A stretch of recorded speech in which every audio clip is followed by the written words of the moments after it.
Some moments, quiet, almost invisible, you realize something has shifted in the room. You haven't raised your voice, you haven't insulted anyone, you haven't even finished your sentence, and yet the air changes. Eyes narrow. Someone laughs a little too quickly. Someone else goes silent in a way that feels like a wall being built. You leave the conversation feeling vaguely guilty for something you cannot name. What if I told you that what just happened had nothing to do with you being difficult, cold, or arrogant?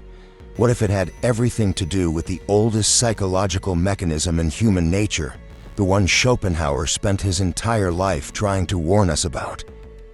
Arthur Schopenhauer, the most unflinching philosopher of human psychology who ever lived, understood something that most people spend their entire lives refusing to see. Intelligent people don't make others feel small by trying. They make them feel small simply by existing. And that distinction between intention and effect is the key that unlocks everything you've ever experienced in those strange, heavy silences. This is not a video about arrogance. It is not permission to look down on others. It is something far more unsettling. It is the truth about what happens when a mind that sees clearly enters a room full of people committed to not seeing at all. Stay with me, because what comes next will change the way you understand every difficult relationship, every unexpected hostility, and every moment you were punished for simply being what you are. Schopenhauer made an observation that most philosophers of his era were too polite to make. The vast majority of human beings are not primarily rational creatures. Beneath the language, the social performance, the arguments, and the opinions, beneath all of it runs a blind, insatiable force he called the will. Not your will, not a conscious choice, a biological drive that precedes thought, shapes perception, and filters reality through one single question: does this threaten me or flatter me? Most people, Schopenhauer argued, do not encounter the world. They encounter their own reflection in the world. They move through life not seeking truth, but seeking confirmation. Every conversation is a negotiation. Every relationship is a mirror arrangement. I will reflect your importance back to you if you reflect mine back to me. It is a silent contract, and most social life is built entirely on its terms. Now imagine what happens when someone enters this arrangement who does not play by these rules, someone who listens to what is actually being said rather than performing the expected response, someone who notices the contradiction between what a person claims to believe and how they actually behave, someone whose silence is not discomfort but observation, someone who, without a single word of criticism, makes the carefully constructed self-image of everyone around them slightly less convincing. This is what Schopenhauer called the mirror effect, and it is not a compliment people thank you for. When you think clearly, you become an involuntary reflection of what others are working very hard not to see. Your composure reflects their anxiety. Your precision reflects their vagueness.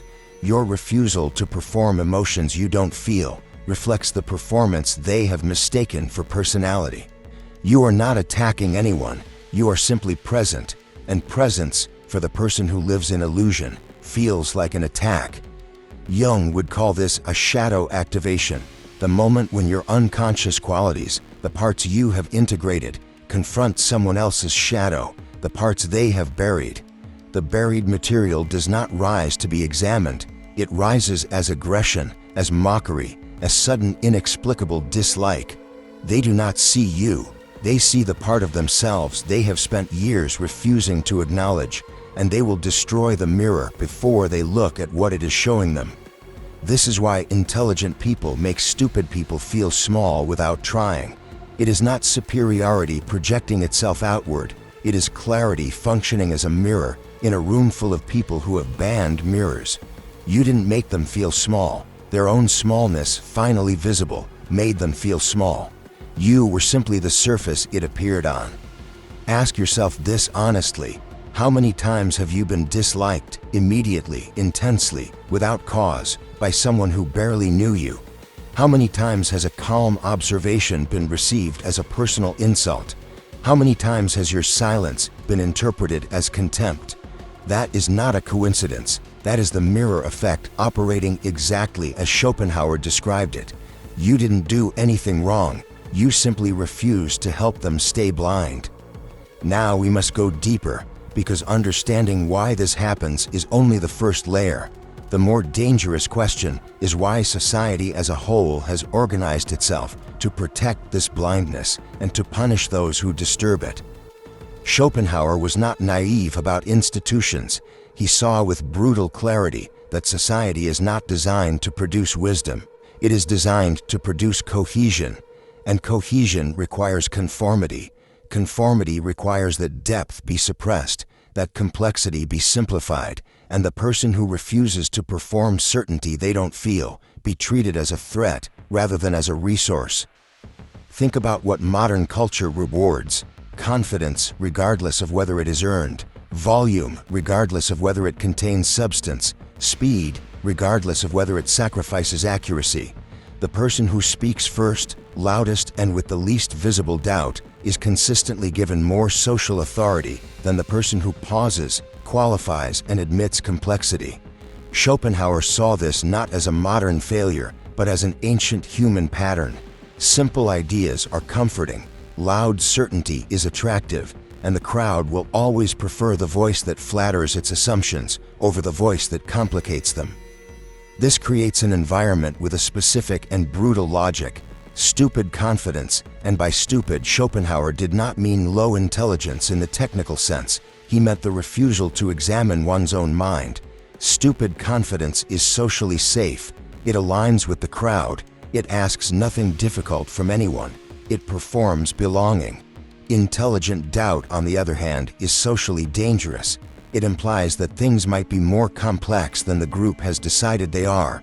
And groups, as Schopenhauer observed long before modern social psychology confirmed it, do not forgive those who imply their consensus might be wrong.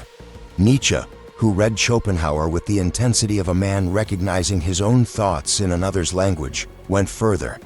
He argued that the herd instinct is not merely a social tendency, but a moral framework.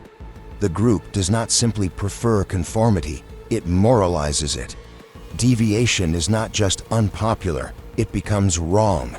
The person who thinks differently is not just inconvenient, they become dangerous. And dangerous things must be neutralized, not through argument, through pressure, exclusion, ridicule, and the slow, steady application of social punishment until the deviant either conforms or disappears. This is the architecture of mediocrity. It is not a conspiracy. It requires no coordination.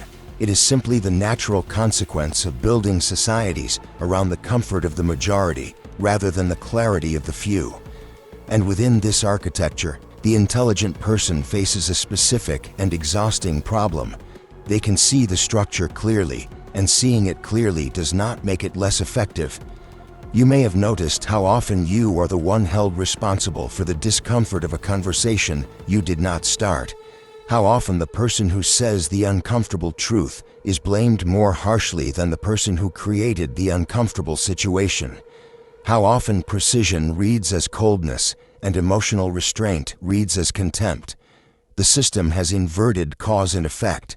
The mirror is blamed for the reflection.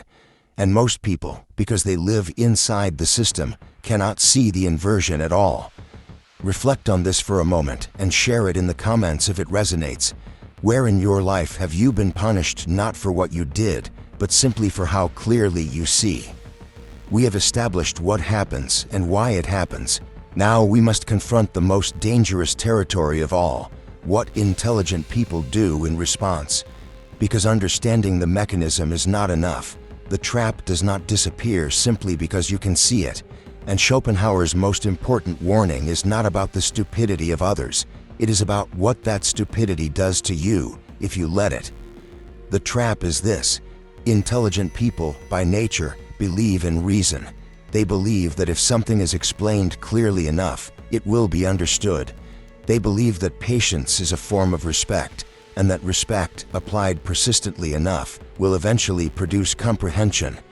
This belief is not stupidity, it is actually a form of generosity. But Schopenhauer warned, with the calm severity of someone who had tested this belief and watched it fail, that this generosity, when directed at the wrong minds, becomes a source of profound self-destruction. Here is what actually happens when an intelligent person tries to explain, correct, or elevate someone who is not willing to be elevated. The explanation is received not as information, but as an attack on identity. The correction is felt not as assistance, but as humiliation. The attempt to elevate is experienced not as generosity, but as condescension. And the intelligent person, confused by this inversion, committed to the belief that clarity should produce understanding, tries harder. They explain more carefully, they find a different angle, they simplify, they qualify, they apologize for the implication that anything needed simplifying in the first place. Each attempt costs energy. Each failure produces a small erosion of confidence. Each moment of being misunderstood despite extraordinary care plants a seed of something darker. Not contempt, not yet, but a growing, exhausting bitterness. Schopenhauer observed this cycle with painful accuracy. The intelligent person, he wrote, overestimates the rational capacity of others not once, but repeatedly, because the alternative, accepting that some minds cannot be reached, feels like a moral failure. It feels like giving up on people, and people who think deeply tend to be people who care about people, which means the trap is built from their own virtues. The damage accumulates in ways that are hard to name until they are already substantial. You begin to dread certain conversations before they start. You stop sharing your actual thoughts and offer something safer, more digestible, already pre-edited for the audience's limitations. You mistake the exhaustion of constant translation for introversion. You begin to wonder, in the quieter moments, whether the problem might somehow be you, whether your clarity is actually arrogance with a better vocabulary, whether the isolation you experience is evidence of a defect rather than a consequence of depth. This is the psychological trap, not the stupidity itself, but what the repeated encounter with it does to your interior life when you remain too long in the wrong posture. Epictetus, who understood the mechanics of inner sovereignty better than almost anyone, would have said it simply: you suffer not from what happens to you, but from your judgment of what happens to you. The judgment that you must be understood, the judgment that if you explain well enough, they will finally see. That judgment, not the stupidity of others, is what wounds you. We have now arrived at the place Schopenhauer spent the most serious portion of his intellectual life. Not the diagnosis, not the social critique, but the posture, the way of moving through a world that is not built for you, without being broken by it. The answer Schopenhauer proposed was not withdrawal into contempt. He was explicit about this. Contempt is a form of entanglement. To hold someone in contempt, you must still think about them. You must still define yourself against them. You are still, in a profound sense, dependent on them, using their smallness as the measure of your largeness. This is not freedom. This is a prison with better furniture. What Schopenhauer proposed was something far more difficult and far more powerful. Emotional distance that is not the absence of feeling, but the discipline of feeling wisely. The ability to observe without entangling your inner state with what you observe. To understand the mechanism of what is happening in an interaction. To see clearly that the aggression aimed at you is not about you, that the hostility is a shadow projection, that the refusal to understand is not a failure of your explanation, but a feature of their psychology, and to let that understanding be enough. Not to fix it, not to explain your way out of it, simply to see it, name it internally, and release it. He wrote that a man can be himself only so long as he is alone, not as a celebration of isolation, but as a recognition that the intelligent mind requires silence to remain coherent. When you are constantly in the presence of minds that demand you translate yourself into their vocabulary, you begin to lose the original language. You begin to forget what you actually think, as opposed to what you have learned it is safe to say. Solitude, for Schopenhauer, is not loneliness. It is maintenance. It is the practice of returning to your own frequency after the noise of a world that operates on a different one. This is what strategic silence looks like in practice. It is not the silence of someone who has given up. It is the silence of someone who has chosen where to spend their energy. You stop explaining yourself to those who have already decided to misunderstand you. You stop justifying your values to those whose approval would require you to abandon those values. You stop offering clarity to spaces where clarity is experienced as threat, not because you no longer care, but because you understand with the calm precision of someone who has seen the mechanism clearly, that certain expenditures produce nothing but depletion. Schopenhauer also identified something more subtle. The compulsion to correct is often disguised self-interest. When you feel the urgent need to make someone see what you see, to make them acknowledge the contradiction, to force the moment of recognition, ask yourself what you are actually seeking. Is it their growth, or is it the relief of being witnessed? The need to correct others can be a sophisticated form of the same need that drives those you are trying to correct. The need for validation, the need to be seen. The difference in intelligence does not make this need less human, and recognizing it in yourself is part of what it means to think clearly. The intelligent person who has truly internalized Schopenhauer's teaching does not announce his intelligence. He does not need to. Intelligence reveals itself through restraint, through the quality of what is not said, through the absence of cheap reactions, through the way a presence can remain completely composed when everything around it is unraveling. This restraint is not suppression, it is sovereignty. Now we arrive at the final and most powerful truth of everything discussed in this video, the one that most people will sense but resist, the one that requires a complete reorientation of where you look for victory. Schopenhauer's deepest insight about stupidity was not that it is dangerous or painful or unjust. His deepest insight was that it is fragile, profoundly, structurally fragile, in a specific and exploitable way. Stupid confidence, the kind that drowns out depth with volume, that protects itself through aggression, that converts every mirror into an enemy. This kind of confidence requires fuel, and its fuel is your reaction. Think about this carefully. Every time you explain yourself to someone who has decided to misunderstand you, you are feeding the dynamic. You are confirming that their opinion of you matters enough to defend against. You are handing them leverage they did not earn and cannot hold without your cooperation. The argument only continues because you are in it. The hostility only has power because you registered it. The small person in the room only feels smaller when you acknowledge the measurement.